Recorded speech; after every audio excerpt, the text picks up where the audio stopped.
রাধে রাধে বন্ধুরা, welcome back to my channel দিয়ান food and lifestyle. আজকে আপনাদের সাথে একাদশীর একটা রেসিপি শেয়ার করব, সাবুর বড়া। আমি এখানে এক বাটি সাবু নিয়েছি, ছোটো দানার সাবু দিয়ে আমি সাবুটা 1 ঘন্টা মতন সোক করে রেখেছিলাম জলে। জলটা এমনভাবে দিতে হবে যাতে সাবুতে সব জল সোক করে নেয়। আর এদিকে আমার আরও কিছু ইনগ্রিডিয়েন্টস লাগবে, যেমন এখানে আছে ছানা আমি 50 গ্রাম ছানা নিয়েছি, সেদ্ধ আলু সেদ্ধটা আমি দুটো মাঝারি সাইজের আলু সেদ্ধ করে মেখে রেখেছি।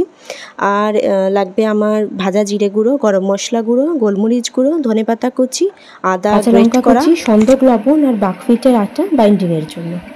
তো আমি এবার সাবুর সঙ্গে সব উপকরণগুলো মিশিয়ে নেব।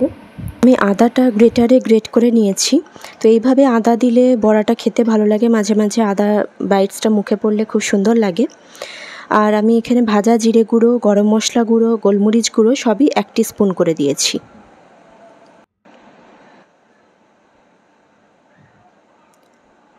সন্দক লবণটা স্বাদ অনুযায়ী দিতে হবে, আর আমি এখানে সামান্য একটু চিনি অ্যাড করেছি।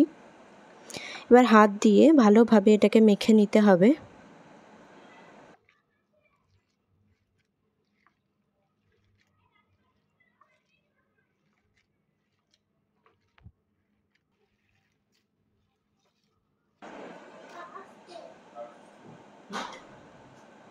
এরপর এতে আমি বাকফিটের আটা অ্যাড করছি। বাকফিটের আটা আমি 2 টেবিল চামচ দিয়েছি, দিয়ে আবারও ভালোভাবে মিশিয়ে নিতে হবে। তো বাকফিটের আটা খুব বেশি পরিমাণে দরকার পড়ে না, জাস্ট একটু বাইন্ডিংয়ের জন্যই এটা অল্প পরিমাণেই দিতে হয়। এটাকে 15 মিনিট মতন ঢাকা দিয়ে রাখতে হবে। তারপর এটাকে গোল গোল করে টিকিয়ার শেপ দিয়ে নিতে হবে। তো এইভাবে এটাকে হাত দিয়ে চ্যাপ্টা চ্যাপ্টা করে টিকিয়ার শেপ দিয়ে নিতে হবে। সবগুলোই এরকমভাবে বানিয়ে নেব।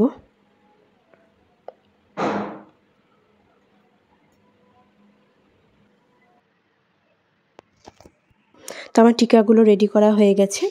আমি এগুলো ফ্রাইং প্যানে ভাজবো, তাই আমি ফ্রাইং প্যান বসিয়ে দিলাম। এবার এতে আমি সাদা তেল দিব আর অল্প একটু ঘি দিব।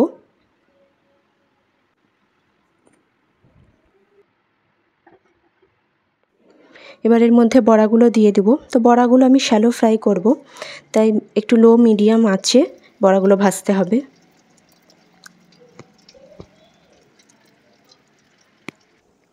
বড়াগুলো একদিক হয়ে গেছে, এবার আমি আরেক দিক উল্টে দেব।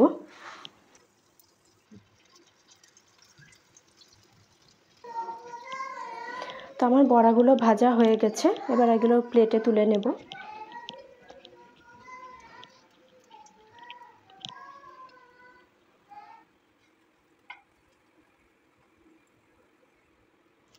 আমরা একাদশীর দিন সন্ধ্যাবেলা ভগবানকে সাবুর বড়ার ভোগ নিবেদন করেছিলাম, সেজন্য এখন ভগবানের থালা সাজানো হচ্ছে সাবুর বড়া দিয়ে। সাবুর বড়া আর রাঙা আলুর পায়েসের ভোগ নিবেদন করা হয়েছিল। তো রাঙা আলুর পায়েসের রেসিপিও আমি শেয়ার করেছি আর একটা ব্লগে, আপনারা ওখান থেকে দেখে নেবেন।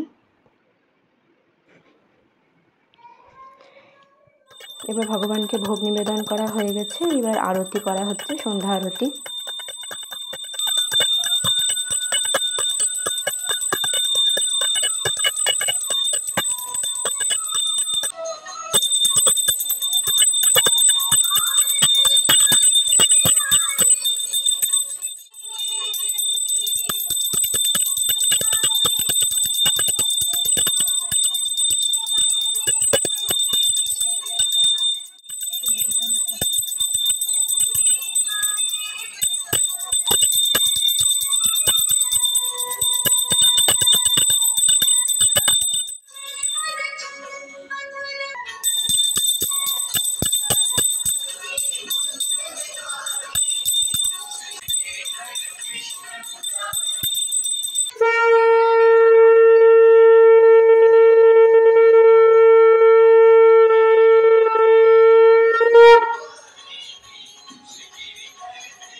আজকের ভিডিও এখানেই শেষ করছি। সবাই ভালো থাকবেন।